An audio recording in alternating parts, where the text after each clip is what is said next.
చేసేటువంటి ఆ social service కూడా, సామాజిక సేవ అది కూడా ఉండాలి. 4వది నోరు జాగ్రత్తగా ఉండాలి. ప్రేమ, ఆప్యాయత, గౌరవించడం. ఏం తమ్ముడు, వింటున్నారా? శుభ్రంగా సర్దుకుంటున్నారా?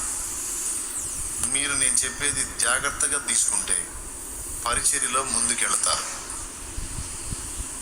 నేను చెప్పేది జాగ్రత్తగా తీసుకోలేదు ఎందుకో ఇబ్బంది పడతారు. చేస్తారులే కానీ ఎక్కడ వేసిన గొంగళి అక్కడే ఉంటుంది. నేను చెప్పి నీకు కొంచెం ఇంట్రెస్ట్ జాగ్రత్త తీసుకున్నారు అనుకో, దాని రిజల్ట్ మీరు చూస్తారు పక్క. నోరు చిన్నోడినైనా పెద్దోడినైనా, ఇప్పుడు బిజినెస్ చేసేవాళ్ళని చూడండి, ఎక్కడవద్దు బట్టల షాప్ దగ్గరికి వెళ్ళండి, లుంగి కట్టుకొని ఆ లుంగి ఎగ్గట్టుకొని పరమ మెట్టలాగా బట్టల షాపులోకి వెళ్తున్నప్పుడు రండి సార్ అంటారు వాళ్ళు. వీడి అవతారం చూస్తే వీడు వాళ్ళని సార్ అనాలి. వాళ్ళు అట్టుంటారు, కట్ చేసుకొని టై కట్టుకొని అట్టహాసరటమతంగా ఈ లుంగి ఎగ్గట్టి అప్పుడు వీడి పడేసిన వాళ్ళలాగా వస్తుంటాడు లోపలికి. అలాంటి వాడిని కూడా సార్ అని పిలుస్తారు. ఎందుకు? చాయ్ ఇస్తారు, సార్ అని పిలుస్తారు. ఆ కాసేపట్లో వీళ్ళు నన్ను ఎక్కడో చూస్తున్నారు, ఏమి కొనకుండా పోతే వీడి అవతారానికి తగ్గట్టే పోయాడు అనుకుంటారని సచ్చినట్టు కొనిపోవాలి వాడు. స్తోత్రం. వాళ్ళ వ్యాపారం కోసం వాళ్ళ పని చేస్తారు, కానీ ఒక ఆత్మను రక్షించడం, నరకం నుంచి కాపాడటం కోసం మనం మర్యాద ఇవ్వాలి, ఎదుటి వ్యక్తులకి గౌరవాన్ని ఇవ్వాలి. ఏమంటావు బ్రదర్?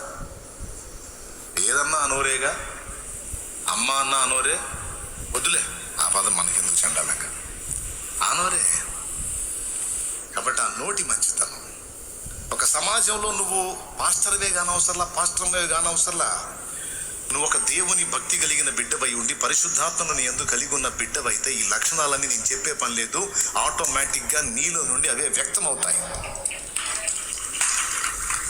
వద్దులే అంత పొదుపుగా ఏం కొట్టాల్సిన అవసరం లేదు.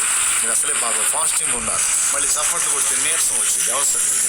పొదుపు చేస్తూ హల్లెలూయా. అలాగే ప్రోత్సహించటం, ఇది కూడా సేవలో ఒక భాగమే. ఎవరన్నా కష్టపడి ఒక పరిచర్య చేసి ఒక ఆత్మను సంపాదిస్తే వాళ్ళు ఎంకరేజ్ చేయటం, ప్రార్థన చేస్తే ప్రోత్సహించటం, పాడితే ప్రోత్సహించటం, ఎంకరేజింగ్. కొంతమందికి నోరు కుదరదు, అదే అంటాడు మాస్టర్ గారే, బరిగొడ్లు దోలినట్టే.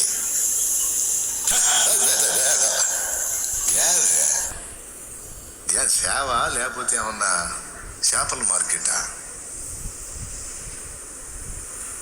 నేను చూశాను కొంతమంది నోరు ఎట్లా మాట్లాడాలి, సమాజంలో వ్యక్తులతో ఎలా మాట్లాడాలి, వాళ్ళతో ఎలా ప్రవర్తించాలి, విశ్వాసులతో ఎలా ప్రవర్తించాలి, బయట నుంచి మన దగ్గరికి వచ్చిన వ్యక్తులతో ఎలా వ్యవహరించాలి, నోరు కుదరదు. అదేనంటే నేను మాట్లాడితే కత్తితో నరికినట్టే ఉంటుందంటే నరుక్కో కూర్చొని ఏదైనా చికెన్ షాపులో శుభ్రంగా ఆ పని చేసుకో, ఇంకెందుకు జనాలు నరకటం. కత్తితో నరికినట్టే ఉంటుంది, అచ్చంగా కత్తి తీసుకొని చికెన్ షాపులో పో, తడొక కోడిని నరుకుతా ఉండు, సాయంత్రానికి ఏదైనా కూలన్నా వచ్చింది, సేవ ఎందుకు రా పిచ్చోడా. దైవజనులకి నీకు అందరికీ ఉపయోగపడుతుందని చెప్తున్నానులే. మా సమస్యల గురించి ఏదన్నా చెబుతావు అంటే మాకు ఏందో చెబుతారా ఏందన్నా అనుకుంటున్నారా? లేదన్నా మాకు అవసరమే అంటారా?